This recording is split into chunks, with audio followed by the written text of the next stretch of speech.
அஸ்ஸலாமுஅலைக்கும் friends, இன்னைக்கு நாங்க ஆட்டோல போயிட்டு இருக்கோங்க. ஸோ என் பொண்ணுக்கு ஹாப்பி தாங்கல. இவ என்னடா பின்னாடியே பாக்குறான்னு பாக்குறீங்களா? பின்னாடி பாருங்க, அவங்க அப்பா வண்டி எடுத்துட்டு வந்துட்டு இருக்காருங்க.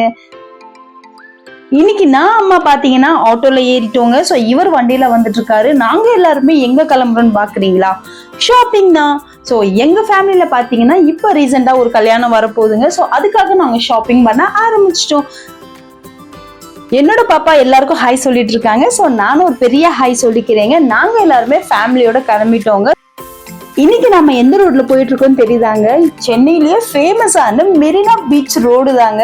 எவ்வளவு சூப்பரா இருக்கு பாருங்க. ஸோ இந்த ரோடு வழியா நம்ம தாண்டி போயிட்டு இருந்தோங்க. இப்போ கூட லேட்டஸ்டா பாத்தீங்கன்னா ஒரு கார் பந்தயம் நடந்தது. ஸோ இதுக்கு ஆப்போசிட் பேரலல் ரோடு தாங்க. ஸோ ரொம்ப சூப்பராகவே இருந்தது அந்த இடம் ஃபுல்லாவே. ஸோ அங்கிருந்து ஃபைனலா நாங்க எம்சி ரோட் வீராஸ்க்கு ரீச் ஆயிட்டோங்க. கடைக்குள்ள நுழைஞ்சதுமே நம்ம அங்காடி திரு ஹீரோ சொல்ற மாதிரி விதவிதமா ரகரகமா சேலைங்க, சுடிதாருங்க, பசங்களுக்கும் சரி பெரியவங்களுக்கும் சரி எல்லா விதமான ட்ரெஸ்ஸுங்களும் அங்க பார்க்க முடிஞ்சதுங்க. அவ்வளவு சூப்பரா இருந்தது. எல்லா விதமான பட்ஜெட்லயும் ட்ரெஸ்ஸஸ் இருந்ததுங்க. எனக்கு கொஞ்சம் புதுசாவே இருந்தது. எப்பவுமே கேர்ள்ஸ்க்கு ஷாப்பிங்னாலே புதுசு தாங்க. நாங்க எவ்வளவு வாங்கினாலும் பட் நமக்கு புதுசா வாங்குற மாதிரி இருக்கும். அதே மாதிரி எத்தனை தடவை வாங்கினாலும் வாங்கணும்னு வாங்க தோணிக்கிட்டே இருக்குங்க. ஸோ நமக்கு ஃபேவரட் எப்பவுமே இந்த ட்ரெஸ்ஸஸ் தான். ஒரு வழியா கவுண்டருக்குள்ள என்டர் ஆயிட்டோம். ஸோ நமக்கு ஏத்த மாதிரி நிறைய சுடிதார்ஸ் எல்லாம் காட்டிட்டு இருந்தாங்க. ஸோ மோஸ்ட்லி நாங்க வந்த இடம் பாத்தீங்கன்னா பார்ட்டி வேர்ஸ் தான். ஸோ நான் எனக்கு கரெக்டா இருக்கான்ட்டு வச்சு செக் பண்ணி பார்த்துட்டு இருந்தேங்க.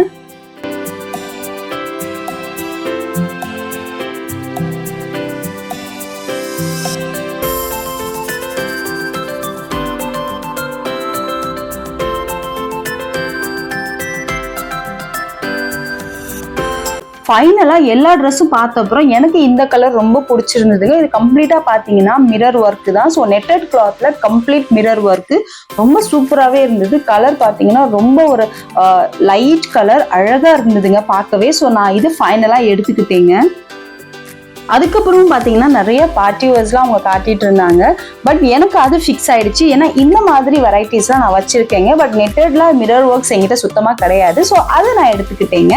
அதை முடிச்ச கையோட நெக்ஸ்ட் எங்க வீட்டு ஒரு குட்டி தேவதைக்கு எடுக்கலான்னு போனோங்க. அங்க பாத்தீங்கன்னா நிறைய ஃப்ராக்ஸ் இருந்தது. ஃபர்ஸ்ட் நாங்க கன்ஃபியூஸ் ஆயிட்டோம். சரி சுடிதாருக்கு போகலாம் அப்படின்ட்டு போயிட்டோம்.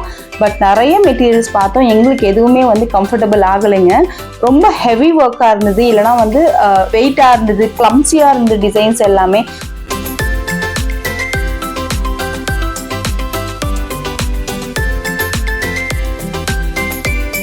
எங்க வீட்டு குட்டி ஏஞ்சலுக்கு ஏன் ஏஞ்சல் மாதிரி ட்ரெஸ் எடுக்க கூடாது? ஸோ அதனால நாங்க ஃப்ராக் செக்ஷனுக்கு வந்துட்டோங்க. பாருங்க, அப்படியே ஏஞ்சல் சொன்னதுக்கு எடுப்பா அவளுக்கு அதே மாதிரி ட்ரெஸ் கிடைச்சதுங்க. அவ்வளோ சூப்பரா இருந்தது. பிங்க் கலரு, அதோட நிறைய ஒர்க் இல்லாம நல்ல பஃபியா ட்ரெஸ், ஃப்ராக்கும் செம்மையா இருந்ததுங்க. இது கம்ப்ளீட் ஃபுல் ஃப்ராக் தான். ஸோ ரெண்டுத்தையும் நாங்க எடுத்துட்டு அங்க பில் பண்ண கிளம்பியாச்சு. இந்த கடையில பாத்தீங்கன்னா காலையில டைம்ல கூட கொஞ்சம் கூட்டமா தாங்க இருந்தது. ஸோ ஒரு வழியா பில் பண்ணிட்டு டைரக்டா நாங்க செகண்ட் ஃப்ளோருக்கு கிளம்பியாச்சுங்க. எப்பவும் போல பேண்ட் ஷர்ட்டா பார்க்காம இந்த வாட்டி குர்தா மாதிரி ட்ரை பண்ணலாம் நான் சொல்லியிருந்தேங்க. ஸோ அவரும் பார்த்துட்டு இருந்தாரு. ஒவ்வொரு டிசைனா பார்த்து செக் பண்ணிட்டு இருந்தாரு. ஃபர்ஸ்ட் சைஸ் பார்த்து கரெக்டா இருக்கான்னு செக் பண்ணிக்கணும் இல்லைங்க. ஸோ ஃபர்ஸ்ட் சைஸு, அதோட ஹைட் எல்லாமே பார்த்துட்டு இருந்தாருங்க. ஸோ ஒவ்வொரு சைஸா அவங்க காட்டிட்டு இருந்தாங்க. ஒவ்வொரு டிசைன்லயும் டிஃப்ரெண்டா குர்தாஸ் எல்லாம் காட்டினாங்க. இது ரொம்பவே சூப்பரா இருந்ததுங்க. எனக்கு ரொம்ப பிடிச்சிருந்தது. ஸோ இதுலயே ஒன்று வாங்கிக்கலாம் அப்படின்னு சொல்லியிருந்தேன். ஸோ நிறைய கலெக்ஷன்ஸ் காட்டினாரு. பட் எப்பவுமே ஃபர்ஸ்ட் தானங்க பெஸ்டா அமையும். ஸோ அதெல்லாம் நாங்க ஃபர்ஸ்ட் பார்த்ததே எடுத்துட்டோங்க. ஸோ இதுக்கு மேட்சா எப்பவும் போல பேண்ட் எடுக்கணும். ஸோ பேண்ட் பாத்தீங்கன்னா ஜீன் தாங்க ப்ரிஃபர் பண்ணியிருந்தாரு. ஸோ ஜீன் பாத்தீங்கன்னா அதுக்கு மேட்சா பிளாக் நல்லா இருக்கும்னு சொன்னாரு. ஸோ அதுவுமே சைஸ்லாம் செக் பண்ணி பார்த்துட்டு ஸோ ஒரு வழியா அதுவும் ஓகே பண்ணிட்டு கடைசியா பாத்தீங்கன்னா பில் பண்ண நாங்க கிளம்பியாச்சுங்க. ஒரு வழியா ஷாப்பிங்லாம் முடிஞ்சதுங்க. இப்போ மணி பாத்தீங்கன்னா ஒரு 2 மணி இருக்கும். ஸோ டைரக்டா இப்போ வீட்டுக்கு கிளம்பியே ஆகணும். என் பையன் வரதுக்குள்ள வீட்டுக்கு போகணுன்றதுக்காக நடுவில் எதுவுமே சாப்பிடாம டைரக்டா அங்கிருந்து ஆட்டோ பிடிச்சிட்டு கிளம்பிட்டோங்க. அவ்வளவுதாங்க. ஸோ இந்த vlog இதோட முடிச்சுக்கிறேன். இதே மாதிரி இன்னொரு vlogல மீட் பண்றேன். பாய்.